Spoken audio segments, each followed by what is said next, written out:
Morning dear friends, आप सभी का स्वागत है स्टडी विथ राहुल 247 पर। आज के क्लास में हम लोग देखेंगे पीआरटी बीपीएससी टीआरई 2 में सेकेंड पाली में पूछे गए गणित और रीजनिंग के सारे प्रश्नों को पार्ट 1 करके, और पार्ट 2 में हम लोग देखेंगे जीके जीएस को। ठीक है, इसके पहले पीआरटी के लिए बीपीएससी टीआरई 3 टीआरई 2 के प्रथम पाली का प्रश्न पत्र करा चुका हूं, जिसका लिंक मैं डिस्क्रिप्शन बॉक्स में इस वीडियो के दे चुका हूं। चलिए देखते हैं प्रश्नों को, और काफ़ी शानदार तरीके से हम लोग बनाएंगे। आपको सारे ब्रह्मास्त्र यानी ट्रिक मैं बता दूंगा। देखिए, पहला सवाल है 3/4 के घात -6 गुने 4/3 के घात -8 बराबर 3/4 के घात n। तो n का कौन सा मान होगा? देखिए, यहाँ और यहाँ आधार बराबर है, लेकिन ये आधार बराबर नहीं है, यानी 3/4 कर लें तो बात बन जाएगा। तो यहाँ लिखेंगे हम लोग 3/4 का घात -6 दिया है, गुना इसको पलट लिए, यानी इन्वर्स था तो ये माइनस घात था तो प्लस हो जाएगा। 3/4 का घात 8 हो जाएगा, क्योंकि इन्वर्स हुआ, बराबर 3/4 के घात n। देखिए, आधार समान हो गया तो पावर जुड़ता है, लेकिन यहाँ -6 है, यहाँ +8 है, तो 8 में से 6 घट गया तो क्या आया? 2, यानी 3/4 के घात क्या आया? 2 बराबर 3/4 के घात क्या है? n। देखिए, आधार बराबर तो घात बराबर, यानी n का मान क्या हो जाएगा? 2। और देखिए, n का मान 2 इसमें दिया ही नहीं है, तो एक ऑप्शन वेरी कर रहा है, ऑप्शन नंबर ई, क्योंकि इसमें n का मान क्या आया? 2 आया, और 2 नहीं दिया है, तो आंसर क्या हो जाएगा? ई। ठीक है, इस प्रकार के प्रश्न आप बना लेंगे। चलिए आगे देखते हैं। और हाँ, अगर आप सेशन देख रहे हैं तो लाइक करें, शेयर करें। शिक्षक बनने का सपना अगर देख रहे हैं तो इस चैनल पे अवश्य जुड़ें। मैं सारे चीज़ें अपना ब्रह्मास्त्र जो है आपको दे दूंगा।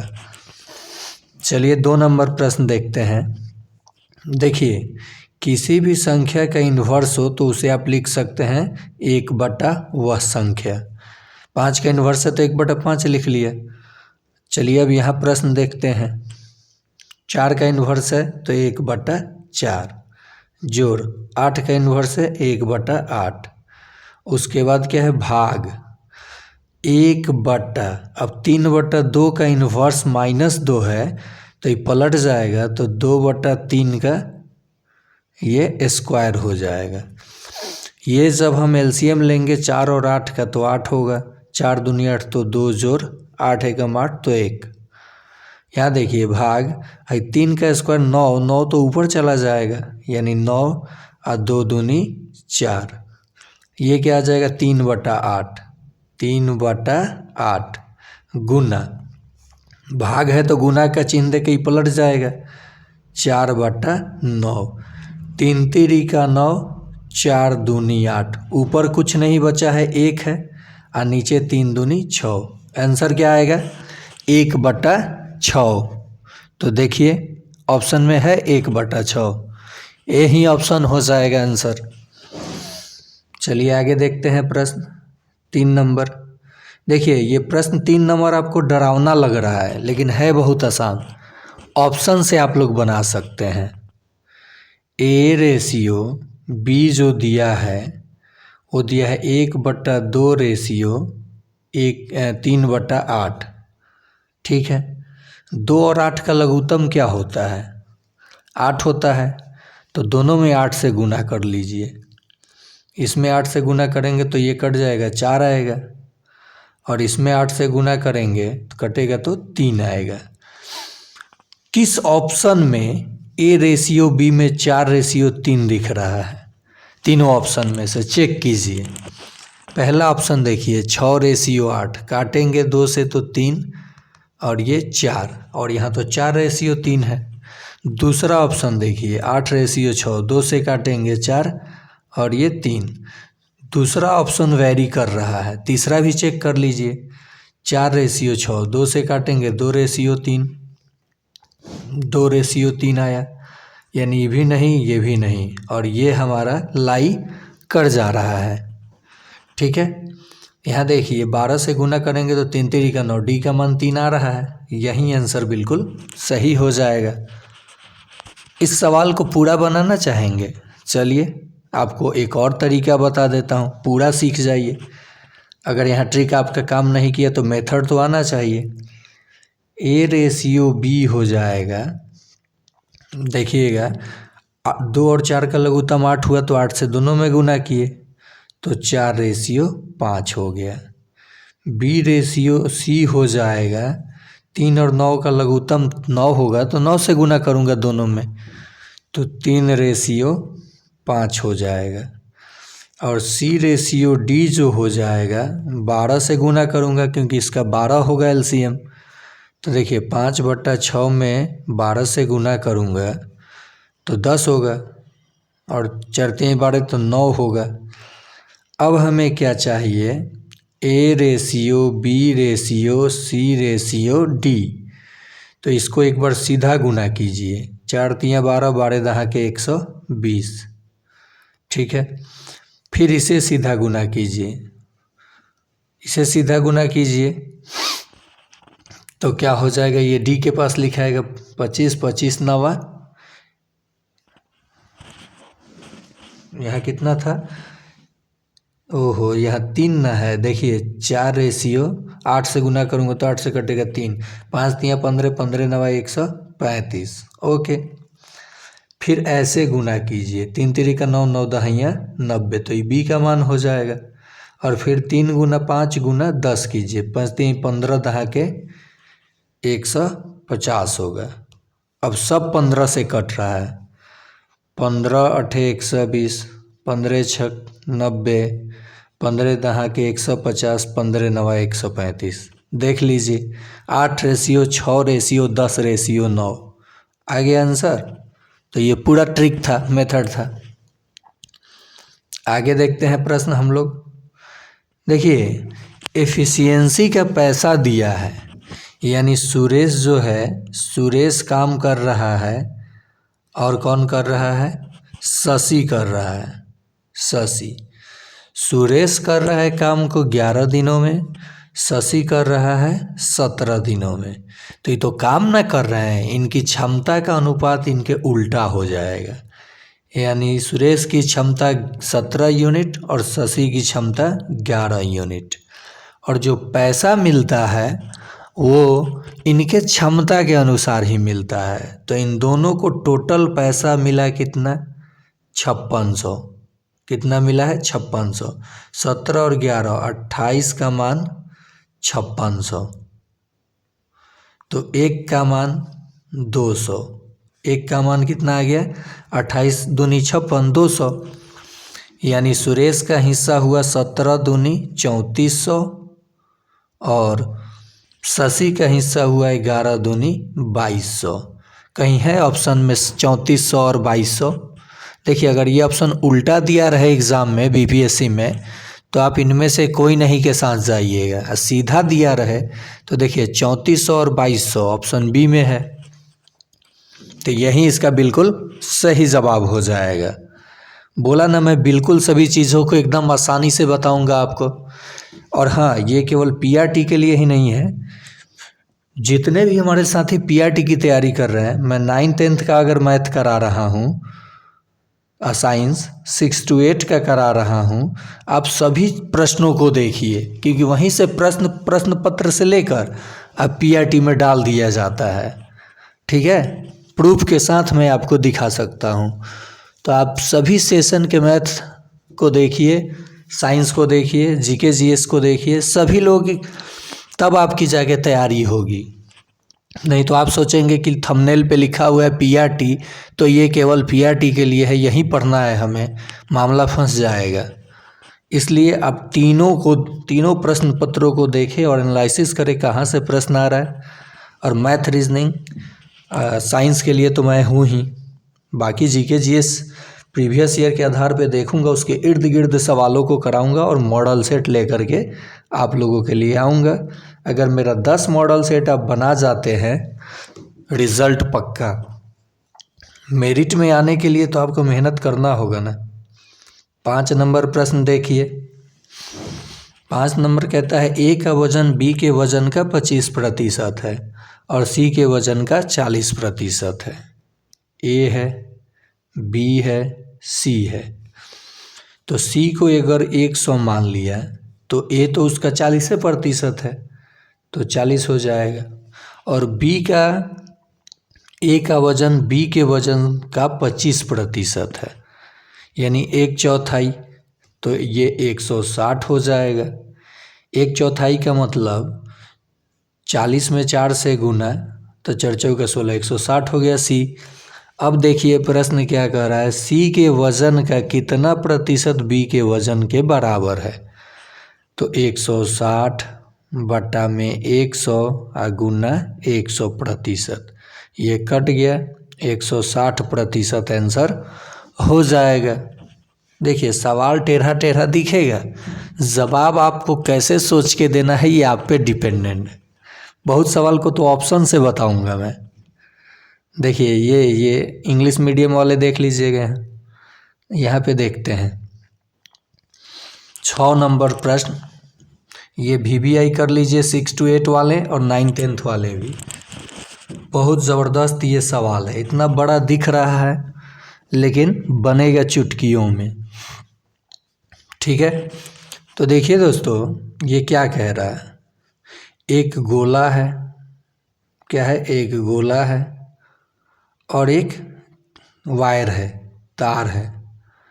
तार की लंबाई है 36 सेंटीमीटर, कितनी है, 36 सेंटीमीटर, और इसका पूरा व्यास है 6 सेंटीमीटर। कह रहा है कि गोले को पिघला दिया जाता है और एक समान वृत्ताकार अनुप्रस्थ कांट, ये देखिए अनुप्रस्थ कांट, इसकी कुछ ना कुछ तो मोटाई होगी, अनुप्रस्थ कांट के तार में खींचा जाता है।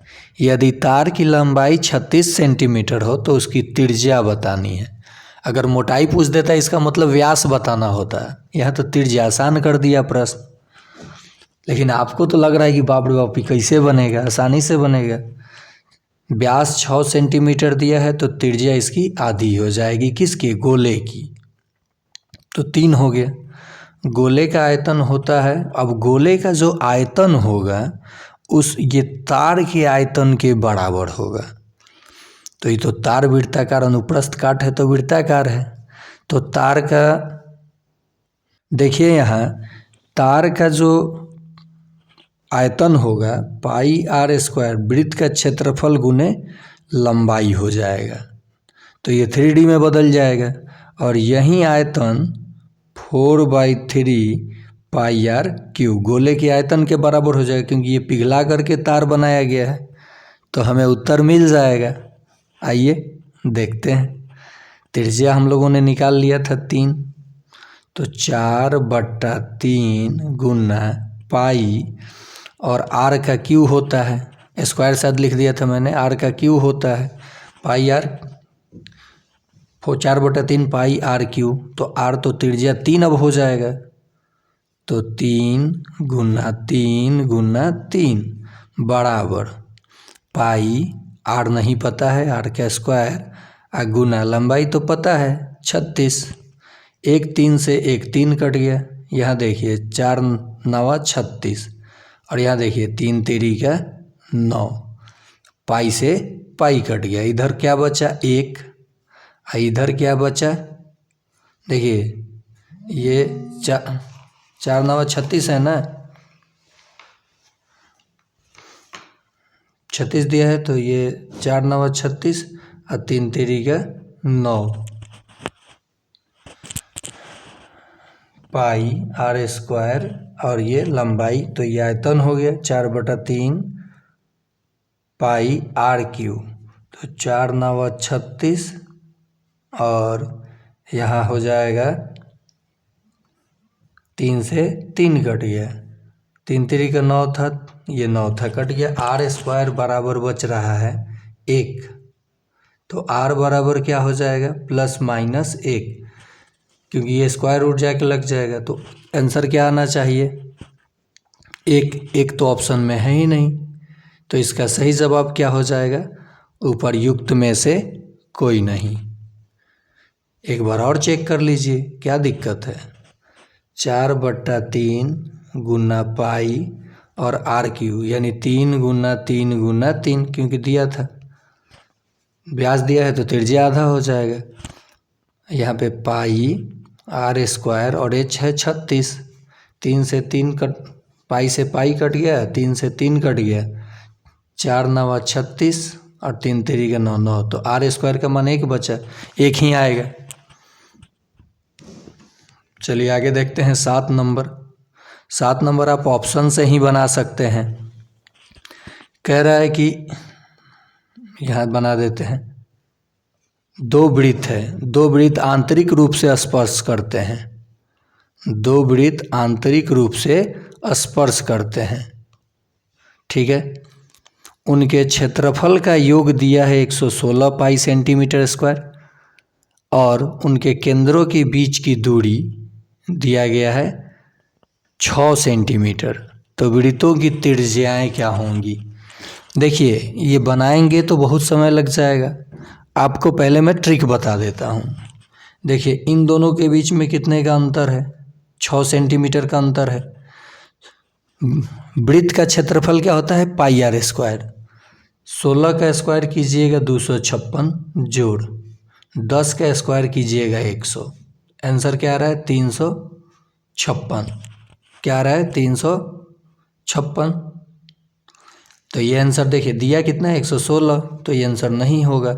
ये दोनों में अंतर कितना है 6 का, 10 का स्क्वायर 100 और 4 का स्क्वायर 16, यानी 116 पाई सेंटीमीटर ये आ रहा है, यही आंसर हो जाएगा। मार लीजिए आगे निकल जाइए, नहीं तो इसे बनाते ना तो मान लीजिए यहाँ से यहाँ छोटा r मानते, फिर ये बड़ी त्रिज्या को कैपिटल R मानते, और क्षेत्र इनका अंतर दिया था 6 और उनके क्षेत्रफलों का योग दिया था कितना 116 पाई। अब फिर इसका मान रखते तब आता जा कर के। अब यहाँ देखिए, यहाँ समझने वाली बात है कि दो आंतरिक वृत्त स्पर्श करते हैं, उनके क्षेत्रफल दिया है और उनके केंद्रों के बीच की दूरी 6 है, तो वृत्तों की त्रिज्याएं हैं, त्रिज्या पूछा है, तो यही संभव हो रहा है। 10 में से मान लीजिए बड़ा वृत्त की त्रिज्या 10 है और छोटा वृत्त की त्रिज्या 4 है, तो 10 का स्क्वायर 100, क्षेत्रफल निकालने पे 4 का स्क्वायर 16, तो 116 यही ना सिर्फ आ रहा है, बाकी किसी दोनों को करने पे आ रहा है, नहीं आ रहा है, तो यही आंसर हो जाएगा। चलिए 7 नंबर 8 नंबर प्रश्न देखते हैं, ये भी ऑप्शन से बन जाएगा। एक तेज ट्रेन 600 किलोमीटर की यात्रा के लिए धीमी ट्रेन से 3 घंटे कम समय लेती है। यदि धीमी ट्रेन की गति तेज ट्रेन की गति से 10 किलोमीटर प्रति घंटा कम है तो दोनों ट्रेन की गति क्या है। कोई बात नहीं। तो देखिए 600 को पहला ऑप्शन उठाते हैं, 50 से भाग देंगे तो 12 × 5 = 60, 12 किलोमीटर प्रति घंटा आ गया चाल, और 600 को 40 से भाग देंगे, 40 से, तो 4 चौका 15 चौका 60। ठीक, दोनों ट्रेन की चाल पूछा है। अब इन दोनों में अंतर देखिए 3 का है ना, इन दोनों में अंतर कितने का है 3 का है, और कह रहा है तेज ट्रेन की गति से 10 किलोमीटर प्रति घंटा कम है। धीमी ट्रेन की गति तेज ट्रेन की गति से, तो क्या ये 10 किलोमीटर प्रति घंटा कम है, नहीं है, तो ये आंसर नहीं होगा। प्रश्न ध्यान से समझिएगा। फिर देखिए इस ऑप्शन को उठाते हैं, 3 दूनी 6, 0 से 0 और 3 दूनी 6, तो 20 किलोमीटर प्रति घंटा आया। और इसको उठाते हैं तो 0 से 0 कटा और 30 किलोमीटर प्रति घंटा आया। इन दोनों के बीच अंतर देखिए यात्रा के लिए धीमी ट्रेन 3 घंटे कम समय लेती है। यदि धीमी ट्रेन की गति तेज ट्रेन की गति से 10 किलोमीटर प्रति घंटा कम है तो दोनों ट्रेन की गति क्या है। अब इसमें अंतर कितने का है, 10 का है। अंतर कितने का है, 10 का है। आगे चेक कीजिए, यही आंसर हो जाएगा बी। आगे चेक करके देख लीजिए, ये 15 आएगा, 0 से 0 कटेगा, 15 चौका 60, 0 से 0 कटेगा, 3 दूनी 6, 20 आएगा, 5 का अंतर होगा। तो इसका सही जवाब क्या हो जाएगा, ऑप्शन नंबर बी। नेक्स्ट, ये भी ऑप्शन से बनाया जा सकता है। 1/x जोड़ 1/y बराबर 8 है। यदि पहला ऑप्शन उठाते हैं तो x का मान 3 अगर रखते हैं तो 1/3 जोड़ 1/y बराबर 8। 1/y का मान क्या आ जाएगा, 8/1 दिया है, ये प्लस है जाके घटा, यानी कितना हो जाएगा, 8 3 का 24 में से 1 गया, 23/3। y का मान 1/y का मान 23/3। तो देखिए 1/x का मान 3 रखेंगे या जोड़ 23/3, तो ये 24/3 आएगा, जो कि कट के 8 आ रहा है। इसका मतलब x का मान 3 ही यहाँ रखने पर, 3 रखने पर संतुष्ट हो जाएगा। तो आंसर क्या हो जाएगा, ए। लेकिन आगे भी चेक कर लेते हैं, 1/3 रखते हैं ये वाला ऑप्शन और जोड़ 1/y, तो 1/3 तो ये तो ऊपर जाके 9 हो जाएगा, नहीं होगा, ये भी नहीं होगा, यानी पहला ही ऑप्शन संतुष्ट करेगा। देखिए चक्रवृद्धि ब्याज का प्रश्न है। एक राशि में 5 वर्षों में साधारण ब्याज से 50% की वृद्धि होती है। इस दर से 12,000 का 3 वर्षों बाद चक्रवृद्धि ब्याज क्या होगा। 5 वर्ष में 50%, तो एक वर्ष में दर क्या हो जाएगा, 50/5, तो 10% हो जाएगा। दर मिल गया, मूलधन दिया है और समय दिया है, क्या बताना है, CI चक्रवृद्धि ब्याज। हम लोग फार्मूला नहीं लगाएंगे, हम लोग ट्रिक लगाएंगे। 3 साल की बात कर रहा है, लिखेंगे 3:3:1, ठीक है। अब 12,000 का आप 10% पहले निकालिए, तो 10% मतलब 1/10, 1 0 से 1 0, 1200 आ गया।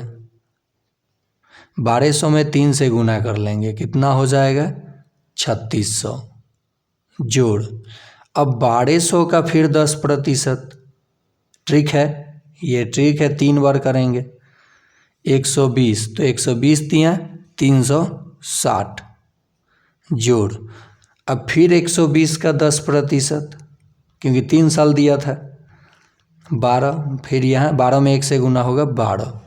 देखिए अब इस सब को जोड़ लीजिए, क्या कीजिए, इन सब को जोड़ लीजिए, आपका आंसर आ जाना चाहिए।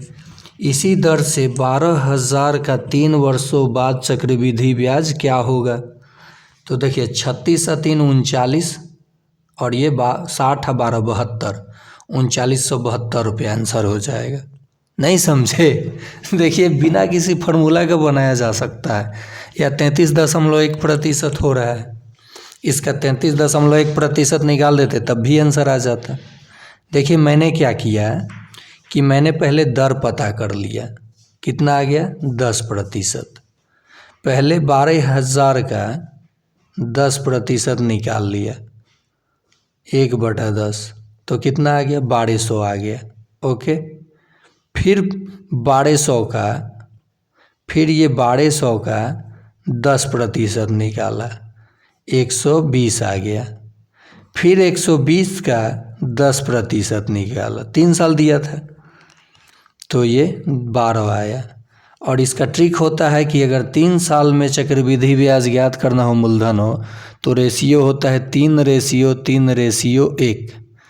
तो 12 तियाँ 3600 आया, 120 तियाँ 360 आया, और 12 एकम 12 आया, जोड़ दिया, चक्रवृद्धि ब्याज मिल गया। चलिए आगे देखते हैं प्रश्न। ये इंग्लिश वाले देख लीजिएगा आप लोग, बहुत टेढ़ा टेढ़ा प्रश्न दिया था।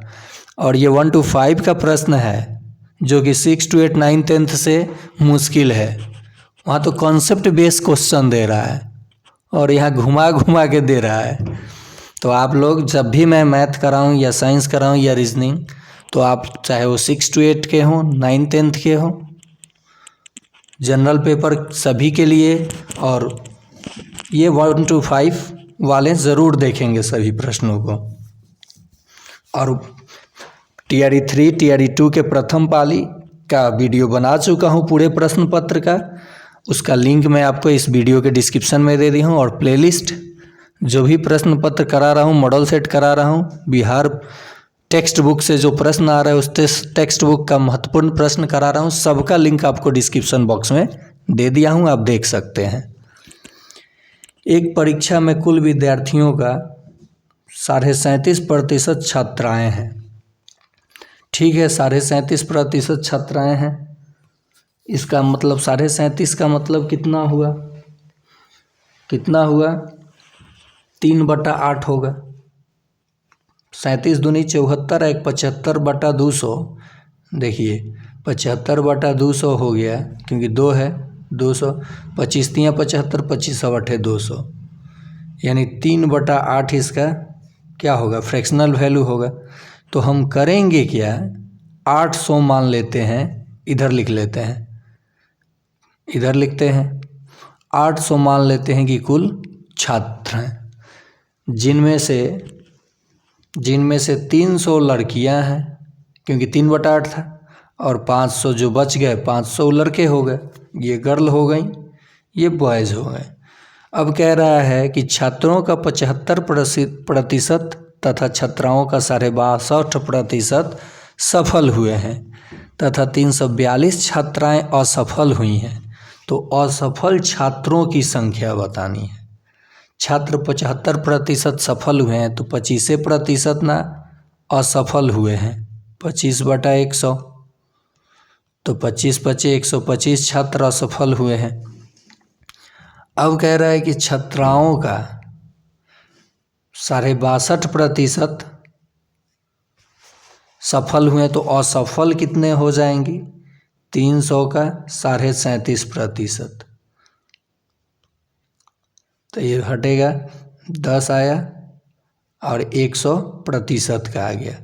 00 से 00 कैंसिल, और ये 5 से जब काटेंगे हम लोग, तो ये 7 5 35 और 50 25, फिर ये कितना हो जाएगा 2, 175 तियाँ कितना हो जाएगा, 5 तियाँ 15 के 5, और हाथ में 1 17 21 1 22, 222 को जब हम 2 से भाग देंगे तो 100 2 दूनी 4, 112 देखिए 11 बार में कटेगा, 2 दूनी फिर 4, 112.5 आएगा।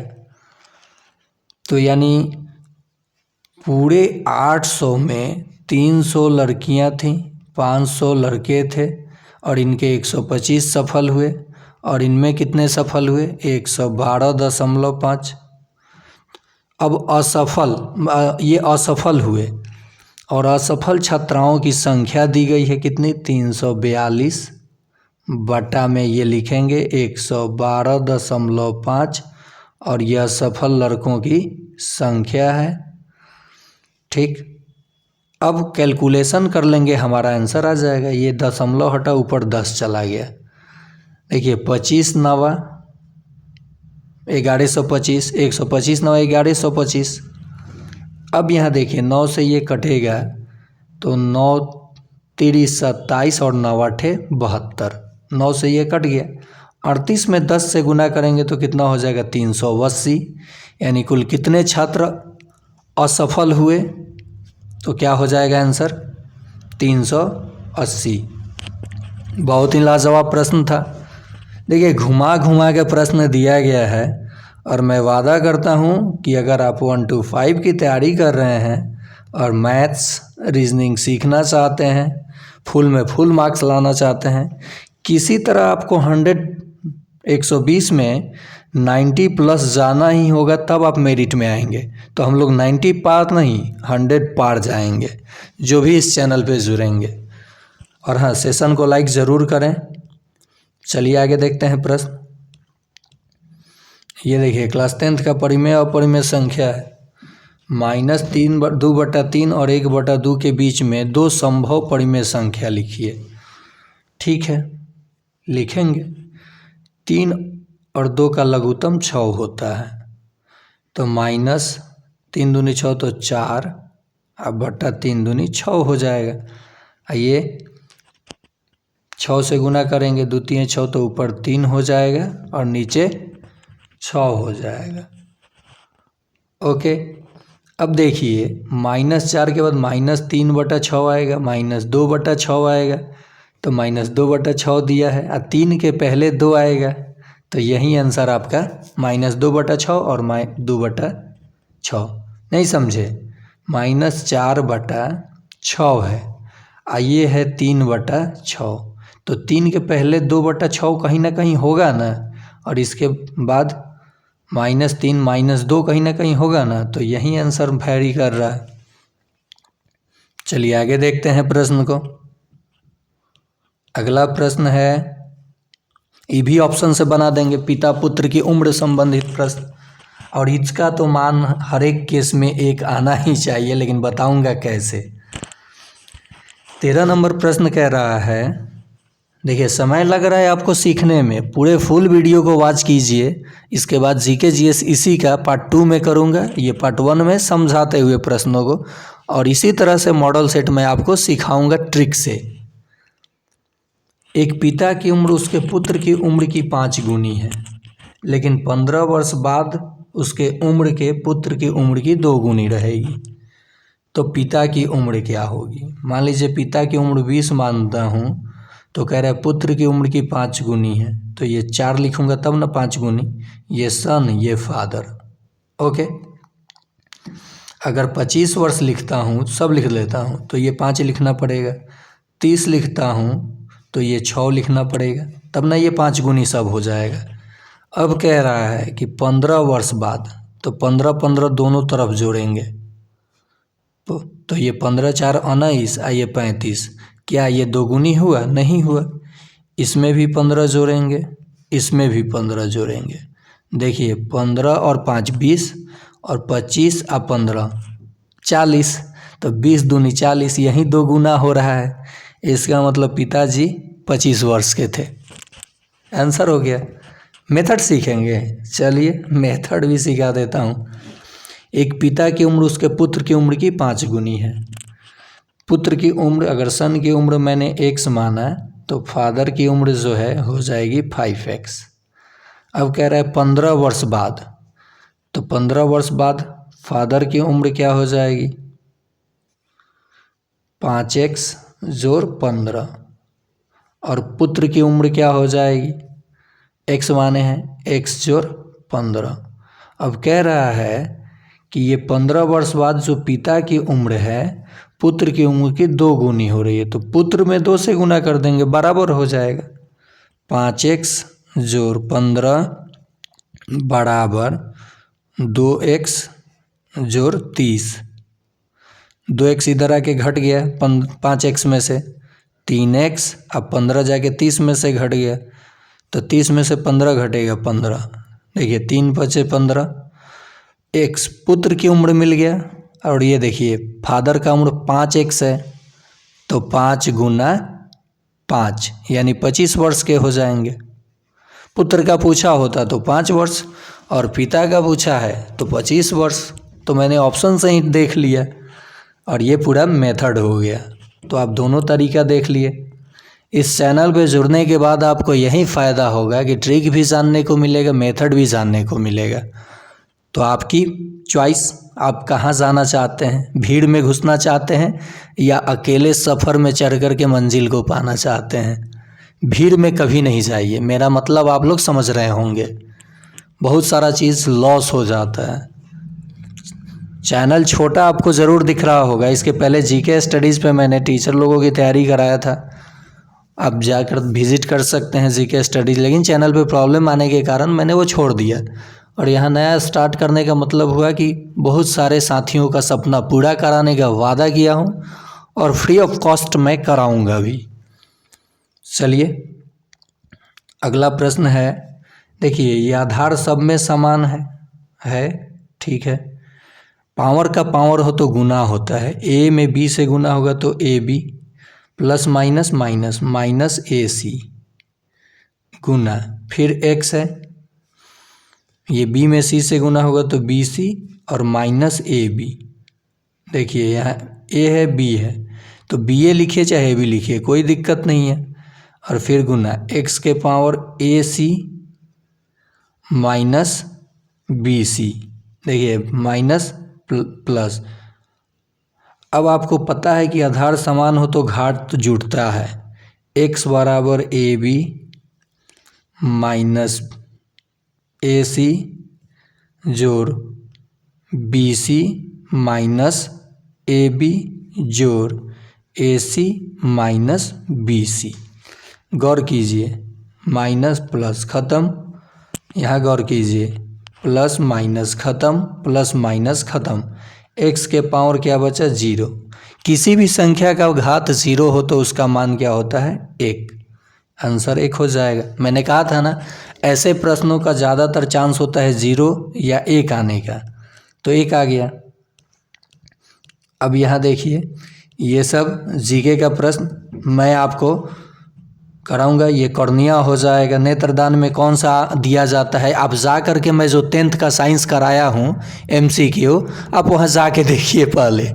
और ये देखिए भू स्थिर उपग्रह घूमता है ध्रुवों के ऊपर किसी भी ऊंचाई पर या स्थिर ऊंचाई पर या उस ऊंचाई पर जो द्रव्यमान पर निर्भर हो, आप जा कर के वहाँ देखिए तो प्रिज्म से कौन विचलित, बैंगनी, विटामिन बी, थायमीन, ये सब मैं कराऊंगा जीके जी, आप चिंता ना कीजिए। आइए पहले इस पार्ट में हम लोग मैथ और रीजनिंग का वादा किए हैं, तो मैथ रीजनिंग पूरे बेस्ट तरीके से सीखिए, मेथड प्लस ट्रिक से।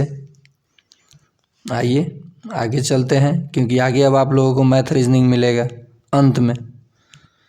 और हमेशा आप पूरे प्रश्न को टच कीजिए, देखिए ठीक है, पूरे प्रश्न को टच नहीं कीजिएगा तो मार्क्स मेरिट में आने लायक नहीं आएगा, और हमें मेरिट में आना है। ठीक है मेरे साथियों, यहाँ देख लेते हैं, इसके पहले नहीं ना है गणित का प्रश्न, नहीं है। आइए यहाँ से शुरू होगा, ये इंग्लिश में देख लीजिएगा आप लोग। चलिए अब ये शुरू हो गया, फिर गणित और रीजनिंग। 105 नंबर प्रश्न देखते हैं। कह रहा है कि 0, 1, 2, 3, 4 से 4 अंकों की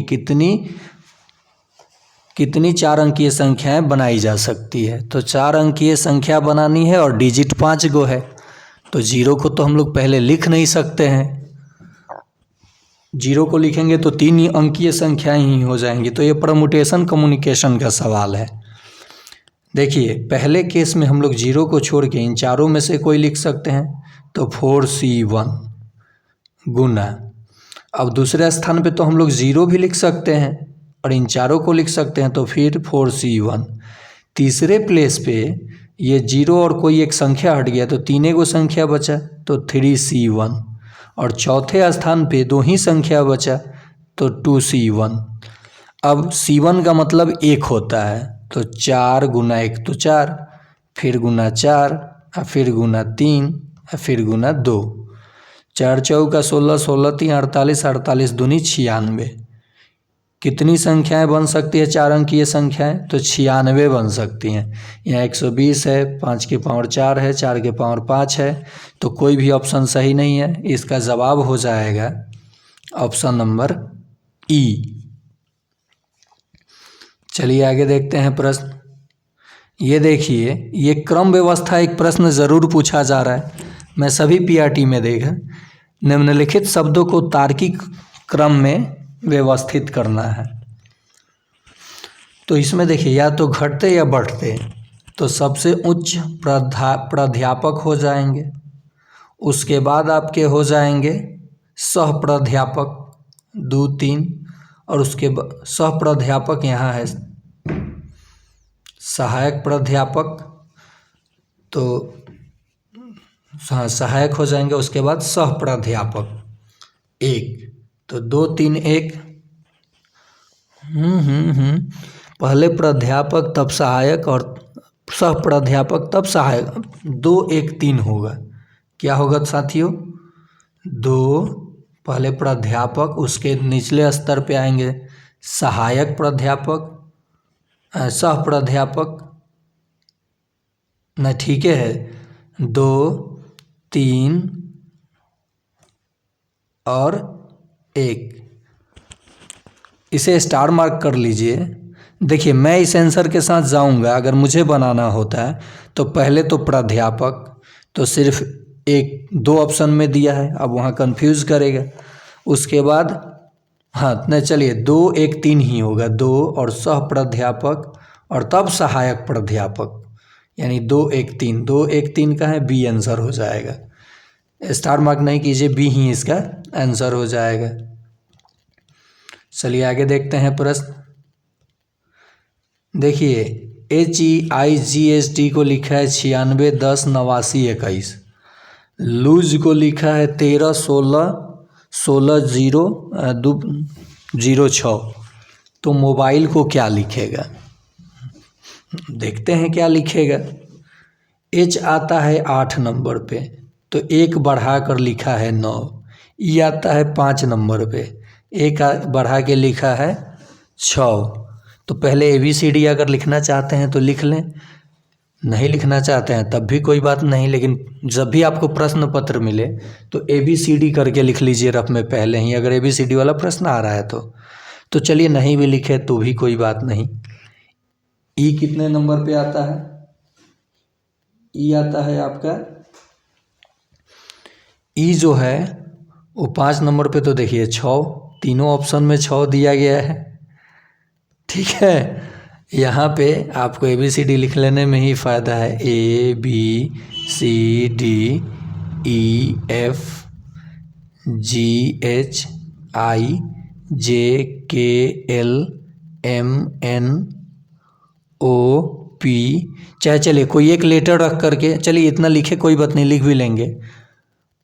कोई एक लेटर मान लीजिए B है, कितने नंबर पे? 2 नंबर पे आता है, तो तीसरे स्टेप पे 3 होना चाहिए। तीसरे स्टेप पे क्या होना चाहिए? 3 होना चाहिए, तो 3 2 ऑप्शन, एक ऑप्शन तो ये कट गया, अब एक ऑप्शन तो ये आपका कट गया, आंसर होगा नहीं। चलिए M की बात कर लेता हूँ, 1 2 3 4 5 6 7 8 9 10 11 12 13, तो 13 को 14 लिखा होगा, 14 सब में लिखा हुआ है। और उसके बाद क्या है? O है, तो ये हो जाएगा 14 स्थान पे, और ये आ जाएगा 15, तो 16 लिखा होगा, तो 16 सब में है। और यहाँ 3 भी है, यहाँ भी 3 है B का। अब I देख लेते हैं, H 8 नंबर पे, I 9 नंबर पे, तो 10 होना चाहिए, यानी अब जाके आंसर मिला, ऑप्शन ए ही सही हो जाएगा। देखिए ये किस हिसाब से लिखा है, H कितने नंबर पे आता है? 8 नंबर पे, तो एक बढ़ा के लिखा है, 8 में एक जोड़ के लिखा है 9, देख लीजिए। E कितने नंबर पे आता है? 5 नंबर पे, एक बढ़ा के लिखा है 6, देखिए। तो उसी प्रकार से यहाँ करना है। अगला प्रश्न, ये 108 नंबर प्रश्न देख लीजिए, मैथ रीजनिंग का। एक व्यक्ति 4 बच्चों के बीच कुछ वस्तुओं को बांटता है, पहले बच्चे को कुल वस्तुओं का 1/2 देता है,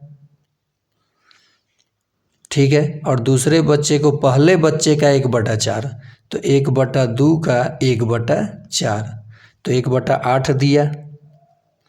और फिर तीसरे बच्चे को पहले बच्चे का 3/4, यानी 1/2 का 3/4, तो ये 3/8 दिया।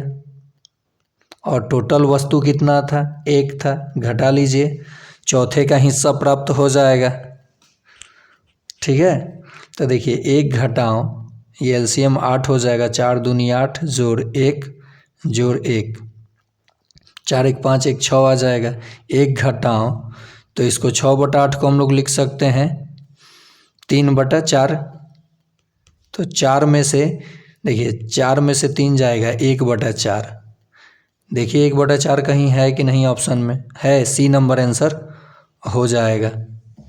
बहुत आसान प्रश्न था, काली भाषा घुमा रहा है। आगे देखते हैं, ये भी रीजनिंग का सवाल हो गया। इंग्लिश वाले पॉज करके आप इंग्लिश में देख सकते हैं प्रश्न को। यदि एक वर्ग का क्षेत्रफल समबाहु त्रिभुज के क्षेत्रफल के बराबर है तो वर्ग की भुजा और समबाहु त्रिभुज की भुजा का अनुपात क्या होगा। मान लीजिए समबाहु त्रिभुज की भुजा मैंने x मान लिया और वर्ग की भुजा a मान लिया, तो वर्ग का क्षेत्रफल होता है भुजा का स्क्वायर और समबाहु त्रिभुज का क्षेत्रफल होता है √3/4 गुना भुजा का स्क्वायर। तो इसकी भुजा को मैंने समबाहु त्रिभुज को x माना है और इसकी भुजा को a माना है। अब क्या कह रहा है कि माना कि यहाँ पे एक वर्ग का क्षेत्रफल, तो यहाँ पूछा है समबाहु त्रिभुज के क्षेत्रफल, वर्ग की भुजा और समबाहु त्रिभुज की भुजा का अनुपात। तो वर्ग की भुजा यानी क्षेत्रफल और ये समबाहु त्रिभुज का क्षेत्रफल इसके नीचे आ जाएगा और यहाँ क्या मिल रहा है √3/4। तो ये तो वर्ग ये क्षेत्रफल का अनुपात है, अब भुजा का अनुपात जो है ये हो जाएगा और √, और ऑलरेडी यहाँ √3 है और /4, तो ये तो 2 हो जाएगा और ये क्या हो जाएगा √4√3 और बटा में आ जाएगा 2। तो ये तो किसी ऑप्शन में नहीं है, तो इसका सही जवाब हो जाएगा ऑप्शन नंबर ई। क्या हो जाएगा ऑप्शन नंबर ई हो जाएगा। देखिए ये आंसर सही नहीं है, आंसर आना चाहिए था ये वाला ये 4√3 और रेशियो 2, ये होगा आंसर, और इसमें नहीं दिया है तो ई हो जाएगा ऑप्शन। नेक्स्ट प्रश्न है, दी गई श्रृंखला में गलत संख्या पता करना है। क्या करना है, गलत संख्या पता करना है। एक चीज़ देखिए, 3 में 5 जोड़ेंगे तो 8, 8 में 5 जोड़ेंगे तो 13, 13 में 5 जोड़ेंगे तो 18 होना चाहिए, फिर 21 में 5 जोड़ेंगे 25 होना चाहिए। तो लगातार इतनी संख्या तो गलत नहीं हो सकता है। इधर देखिए कितने का अंतर है 12 का, इधर देखिए कितने का अंतर है 10 का, तो इसमें कितने का अंतर होना चाहिए था। ये देखिए 12 का अंतर है, इसमें अंतर कितने का है 10 का, तो यहाँ अंतर 8 का होना चाहिए, 8 का होना चाहिए ना, यानी 13 में से 8 घटा दीजिए तो यहाँ क्या होना चाहिए 5 होना चाहिए, और दिया है 8।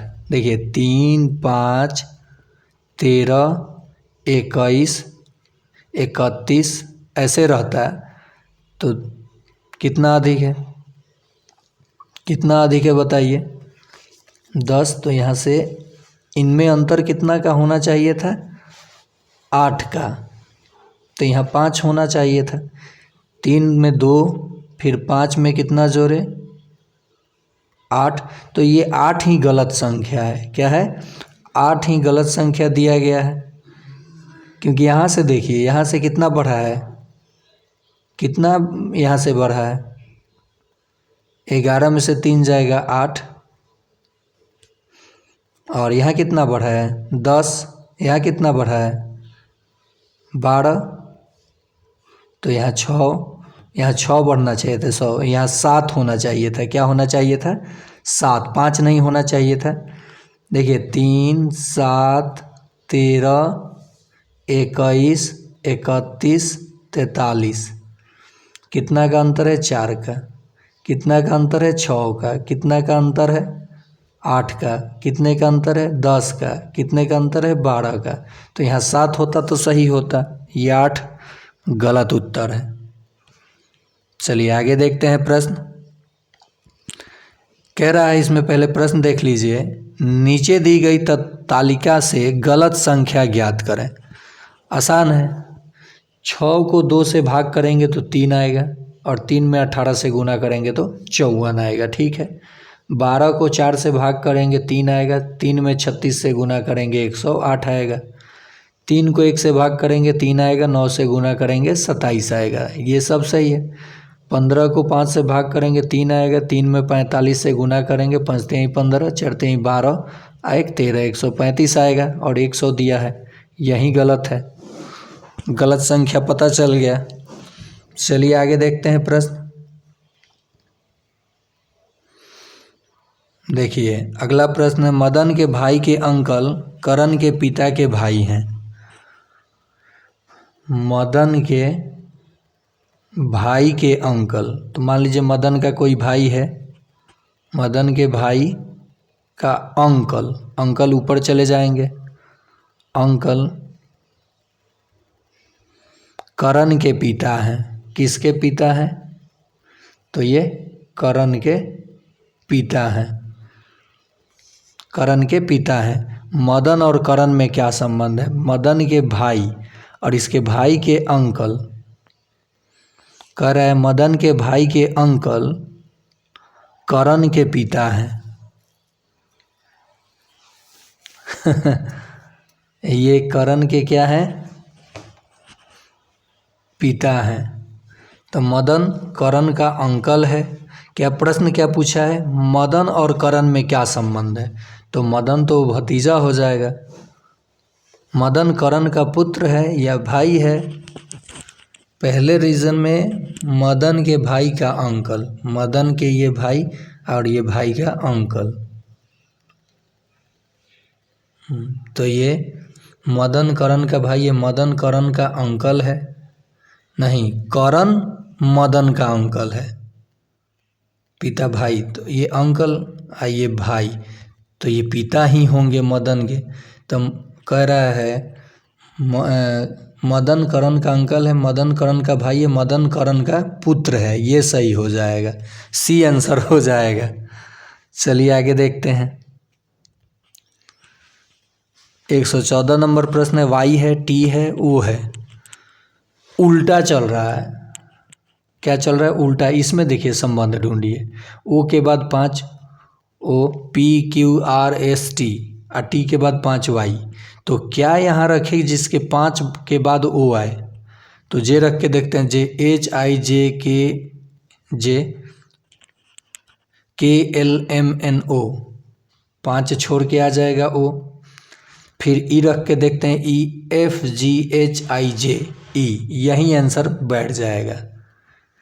नहीं समझे? वाई है, टी है, ओ है, यानी इधर से उल्टा देखिए, 5 के बाद फिर 5 के बाद।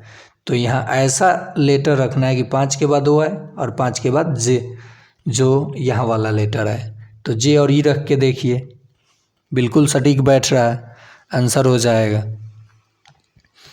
देखिए आगे चलते हैं। काउंटिंग वाला प्रश्न ज़रूर पूछेगा, ये देख लेते हैं।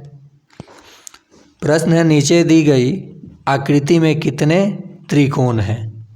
ध्यान से देखिएगा। 1 2 3 4, ये तो छोटा वाला हो गया, एक बड़ा वाला, ये पूरा बड़ा वाला 5। इसमें देखिए छोटका फिगरवा में 1 2 एक बड़ा वाला 3, तो 5 और 3 8 हो गया।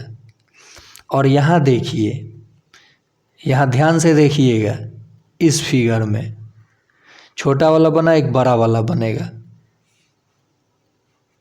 एक और बना। फिगर अलग अलग कर दूं क्या? फिगर अलग अलग कर दूं? ध्यान दीजिए। अब जैसे एक फिगर आपको इस तरह से दिख रहा है ना?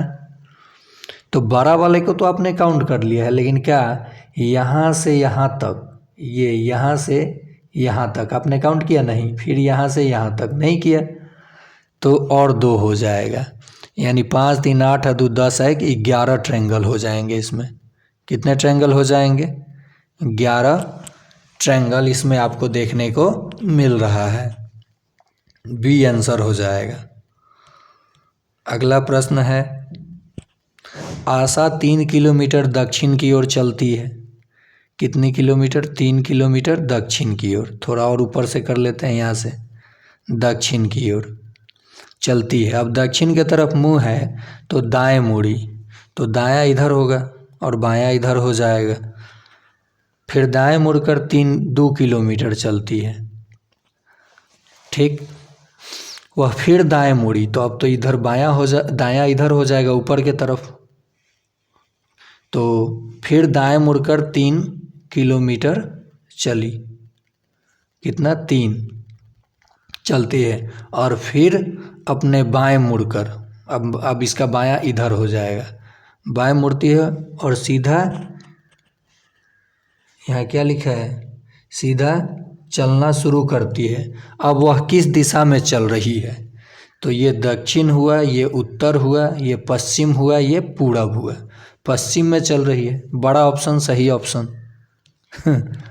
नेक्स्ट है, नीचे दी गई श्रृंखला में गलत संख्या पता कीजिए।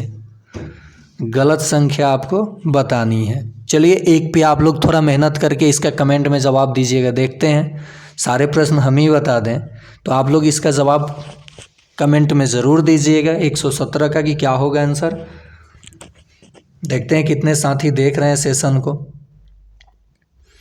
और ये देखिए, एक निश्चित कूट भाषा में 256 का अर्थ है यू आर गुड।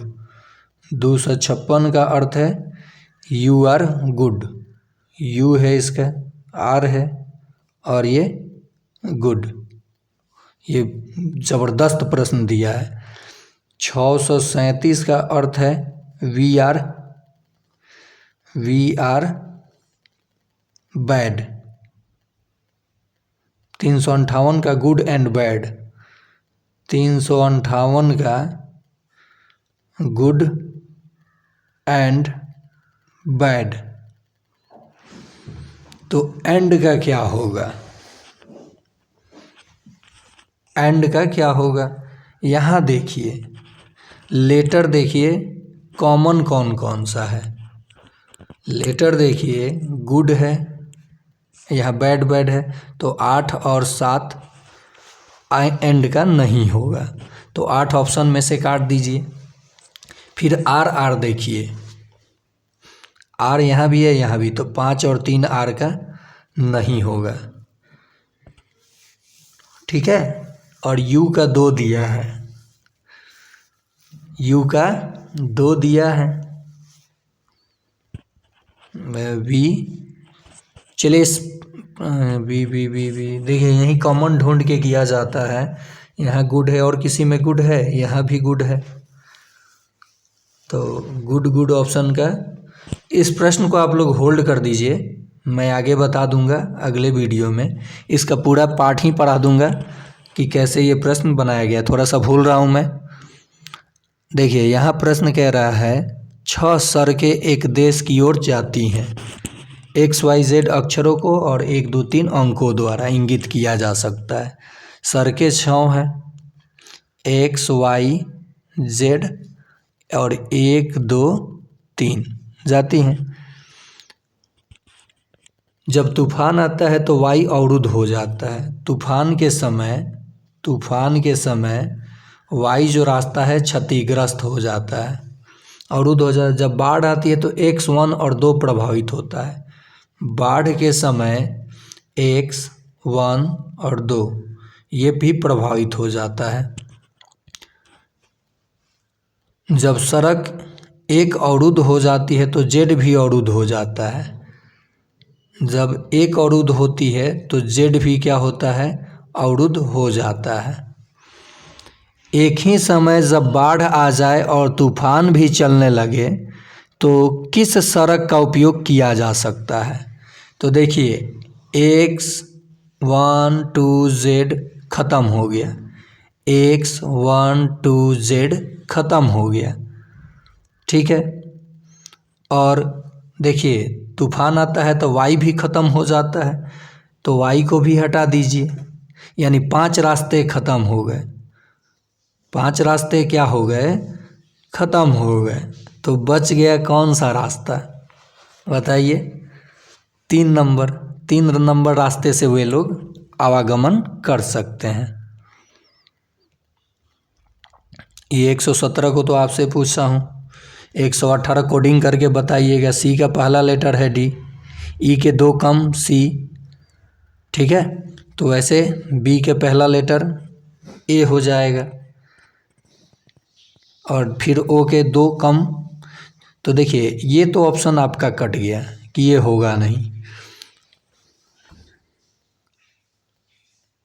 और ये भी एक ऑप्शन कट गया, ओ के 2 कम, तो ये वाला आंसर आपका सही हो जाएगा। ऐसे आप देख लीजिएगा इसको करके। और ये था पूरे 120 प्रश्नों में गणित और रीजनिंग का महामैराथन, जो कि आपको काफ़ी समझ में आया होगा।